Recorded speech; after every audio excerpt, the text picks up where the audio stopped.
welcome back to my channel. Today it is sunny for the first time in what feels like forever. Like there's sun, which is amazing. It very well may be cloudy tomorrow. By the time you're watching this, it might be cloudy in the UK again, but I don't care. It's sunny right now and it feels like spring and I am absolutely freaking loving it.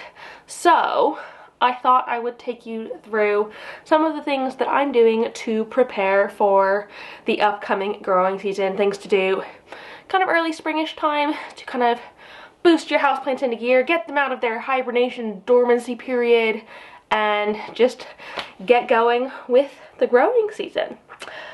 If you are new here and you don't know me already, hi, my name is Emma and I make houseplanting content all over the internet. So if you want to follow along with my houseplanting journey and maybe learn something along the way, stick around, watch some more of my videos, and subscribe to my channel. If you're not new here, thanks for coming back. I hope you enjoy this video as well.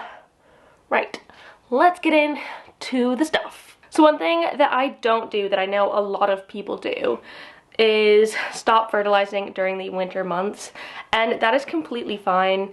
If your plants go into dormancy over the winter, you probably shouldn't be fertilizing them anyways, and so it's quite easy to just not, especially if you're watering less frequently. It's not something you remember as much. I totally get it. And for the first few years in my plant parent career, I didn't fertilize over winter, but now that I've figured that I have fairly artificial environment, it's quite warm in my home in general, it's quite humid in my home in general, and I have lots of grow lights, so I'm not it's a very artificial environment, and so my plants are often still growing over the course of the winter, so I don't really stop fertilizing unless I notice they're properly going dormant, which is completely fine. But a lot of people do, and so if you are one of those people that stops fertilizing over winter, something that you should do in the springtime is start fertilizing again. I used to tend to start fertilizing around March time when you're starting to see the days getting lighter, maybe after daylight savings. That might be a good set of time to determine by. Basically when you're getting more light in the day and your plants are probably starting to pick up on growth, it's good to start fertilizing again so they can get nutrients and grow even bigger and stronger and happier. So I am going to be doing a little bit of fertilizing today and watering in general. I filled up my big sprayer bottle because I feel like I have a lot of watering to do today, and I have put fertilizer in that as well. I've been using Liquid Gold Leaf fertilizer for a while now, and I'm actually affiliate with them, so if you want to try it, there's a link down below in the description. But highly recommend. My plants really love it, and I almost fertilize every water in the spring and summer, and as long as you're not doing over the recommended dilution, it's usually fine. Test that for yourself. Don't just try it because I've said so. But yeah, I really like it, and my plants really like it as well. So I'm going to be using that today and giving my plants a good water. I should also note that you probably want to start ramping up your watering, or at least checking in on your plants more frequently now, especially as temperatures rise and there's more light out.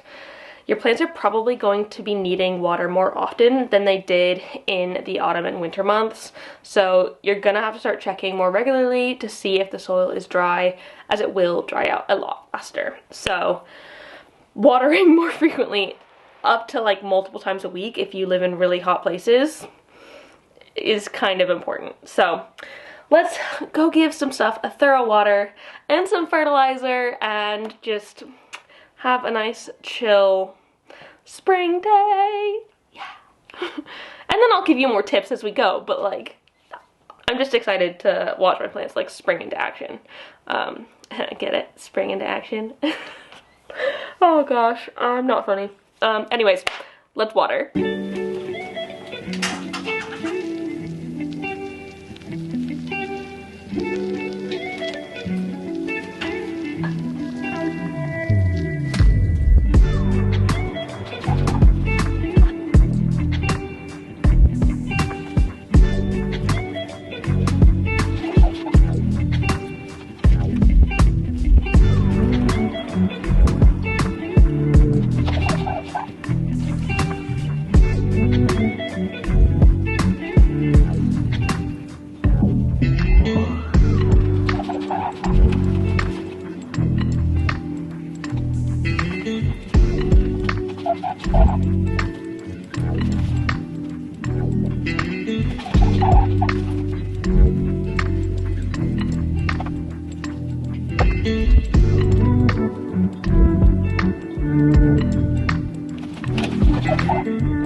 So I'm just going to be doing this room with the fertilizer water for now because I'm trying to get into a good routine where I don't have to water everything all at once. So I'm doing it like kind of a room at a time.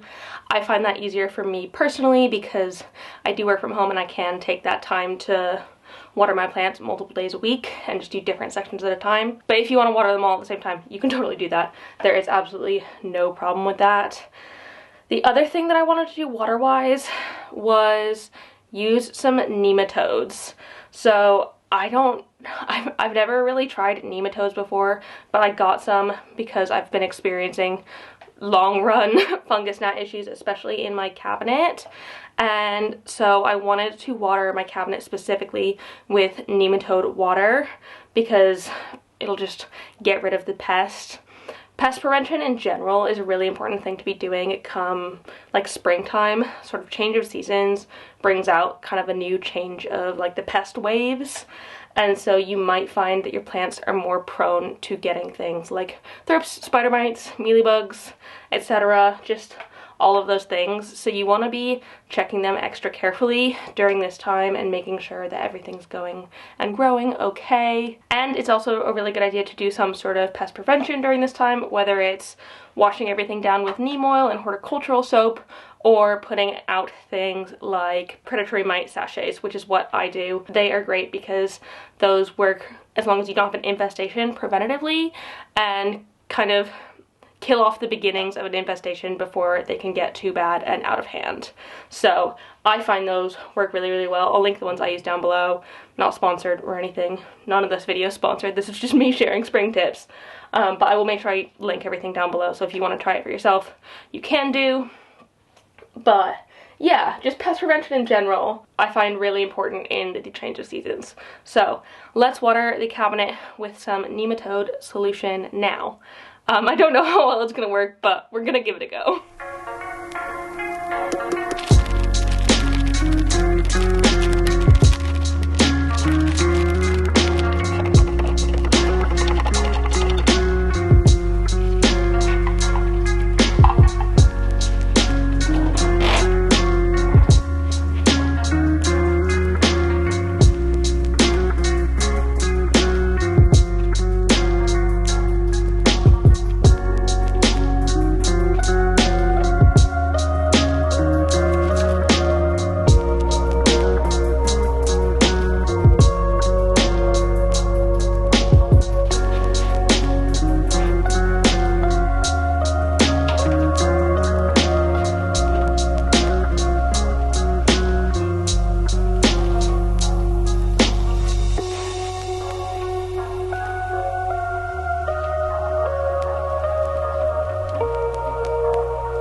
Another really great and important thing to be doing all year round, but I find it difficult in general because cleaning isn't necessarily my forte, but dust your plants, especially now that there's more sun. It's really good to give them kind of a fresh, clean start. Kind of think of it like spring cleaning, giving everything a nice refresh if you haven't done it for a couple of months, which to be honest, I haven't. I do it here and there on like random plants when I notice they're super dusty, but I never like go around and do a big section, which I feel like I always try to make it part of my routine, but I find it really difficult to add. So if you need to do a big dust, do a big dust. I personally like dusting with microfiber gloves because I find it super easy to get into like all the nooks and crannies with them, and it's easier than using a cloth in my opinion. It makes it so much easier, so even though it's something that I don't think of doing like all the time, when I do think of it, it's super easy to just pull out the gloves and start dusting stuff. And the only thing you want to make sure is that before you dust anything, you're checking for pests so you don't spread them around from plant to plant, because we don't want to be spreading infestations if we can help it. So yeah, let's give some stuff a really good dust, because I know there's some things that need it.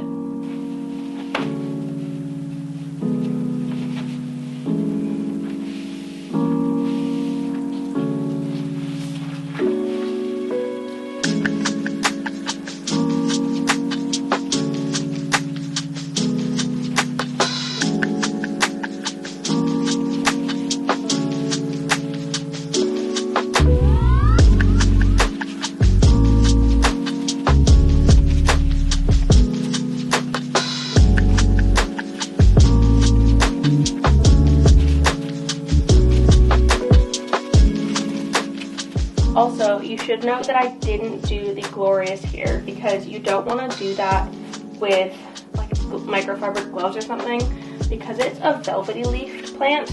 It's better to do it with something like a makeup brush or like a fine like fluffy paintbrush or something. Obviously clean, not used for painting or makeup or anything, just to get the dust off, because using something like this will like kind of scratch the surface of the leaf, and we don't want that. So I'm gonna go grab my makeup brush and dust this one too.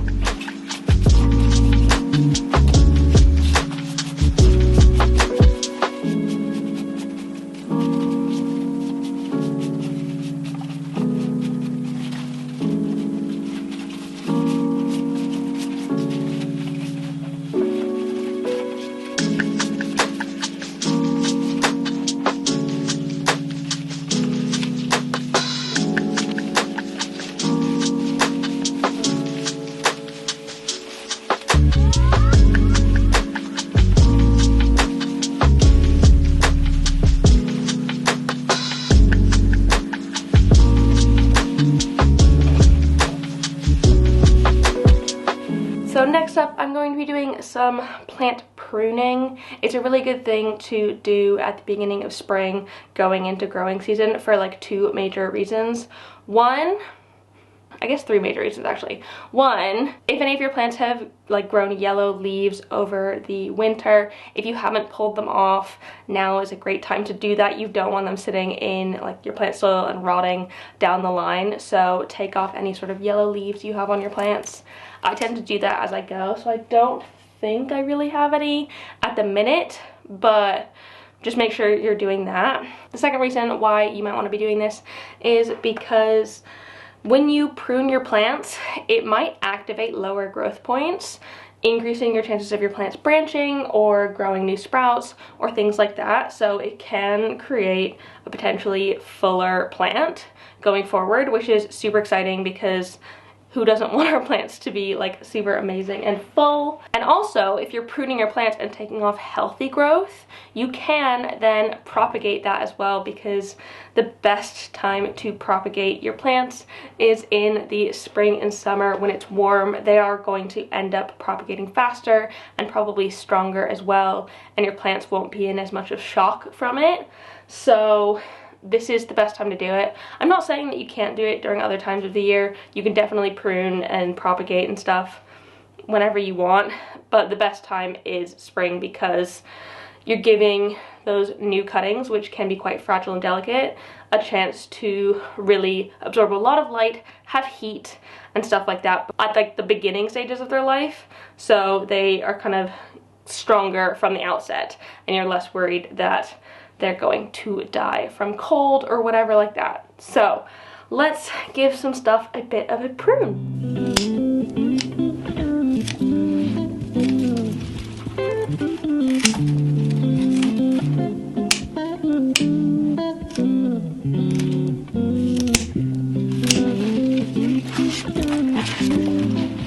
Look how big this pothos leaf is. It's like Monstera sized. It's amazing. So I'm just going to pop a lot of these cuttings in water or moss, kind of whatever I feel like for each plant, because it's kind of different for each.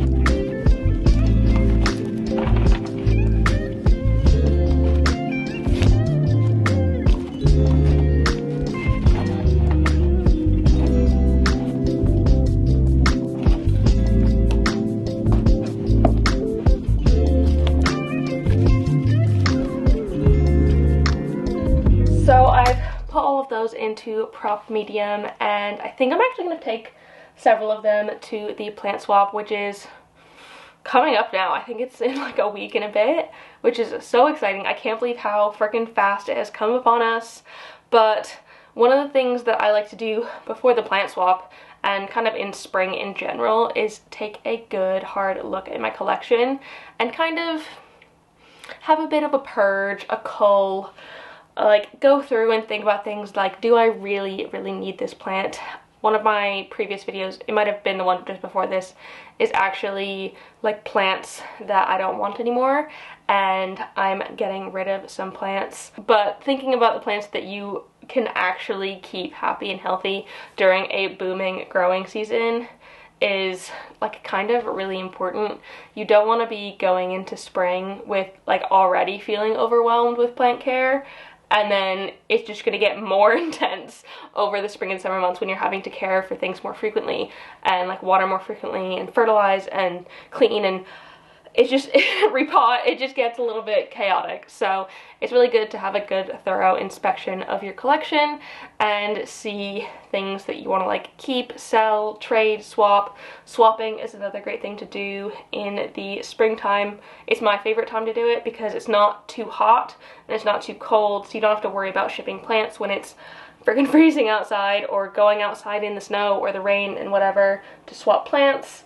So I think this is kind of the perfect time of year to do that, and that kind of goes along with the whole cull thing. It's also good when you're taking stock of your plants to check out which ones need repotting, to have a look at the roots of your plants, see whether they're coming out of the drainage holes in the pot. Do they need a bigger pot? Are they looking happy and healthy? Like, have you got any issues going on in there? It's good to have a good thorough check of that. I'm not going to do that today because I don't want to, but it is an important thing to have a look at and really pay attention to. And like, you can kind of make a list. I have a list on my phone or in my notebook at pretty much all times with like plant chores that I want to be doing, like which plants need repotting, which ones I want to put on moss poles or like supports or trellises, or do I want a prop to like hang down and fill out the pot or something. And so keeping a list of something like that I find is really helpful, because I tend to like notice things and be like, oh, I'll do that later, and then I have time to do plant stuff, and then I completely forget everything that I wanted to repot. And so having that list is a really good thing for me in this time of year when I really want to get things done. Another thing that you want to do when you're taking stock of your plants is seeing whether or not they're going to be getting enough light or too much light in the position that they're in currently. You might have moved plants closer to your windows in the winter or brought them inside from outside, and now that it's spring and the light is changing and there's more hours of bright sun, the sun is higher in the sky, it's more intense, like, you want to make sure that your plants aren't in spots that could cause them burn or could cause them too low of light. So moving plants either closer or further from the windows. Here in the UK, I've noticed that I get the most light in the like spring and the autumn, and when it's sunny in the winter, given it's fewer hours, but I get the most light in our home because the sun is lower. We have like an eave over the top of our windows, and so when the sun is quite high in the summer, like it kind of blocks it out a little bit more, and so I don't tend to get as much direct sun. So I do end up moving some plants slightly closer to the windows, the ones that really like the intense sun, and then ones that don't like as much light, I will move further away as well. So it's kind of a balance, and it depends on your home, and it's important to figure out what your plants' specific needs are. I mean, I'm happy to advise if anybody wants advice. I'm always here. You can shoot me a DM or whatever on Instagram, and I love to help people with their plants. But yeah, just moving things around and making sure that they're not in a spot that's going to cause them harm and damage. And also, if you live in a place where you have outdoor space, moving some plants outside is a great idea. Just be sure to keep them probably in a shady spot, because a lot of them aren't going to be used to the harsh sun, and the outside sun will scorch and burn your plants. So be careful about that, and you have to remember to bring them home in like the fall when the temperatures drop. But that is a really good option for a lot of people. Unfortunately, I don't have any outdoor space that I can do it in. I could put stuff in my window boxes, but I'm southwest facing, and so it gets like pretty much light all day. So I need to put something in there that's super duper duper like sunlight tolerant. I have some tomatoes that I put out there recently that I'm hoping do well there. We will see. But yeah, that's kind of it. I feel like I've talked a lot and explained a lot, but those are the main things that I am doing in the beginning of spring to make sure that my collection is happy and healthy in the changing of the seasons and ready to go forward into the growing season. I'd also be curious to hear anything else people do to prepare for spring, anything that I missed. Put it down below in the comments, and if you're looking for other tips, head down to the comments and you will probably find some down there. But it's just nice to be in spring again. I'm so ready for this growing season. The sun is just making me so happy. But yeah, so that is it. That is what I do to prep for spring. If you liked this video, please give it a thumbs up down below and leave a comment on other houseplanting things you'd like me to talk about in the future. Anything here that you'd like me to expand on, let me know. And don't forget to subscribe for more. Thank you so much for watching, and I will see you next time. Bye!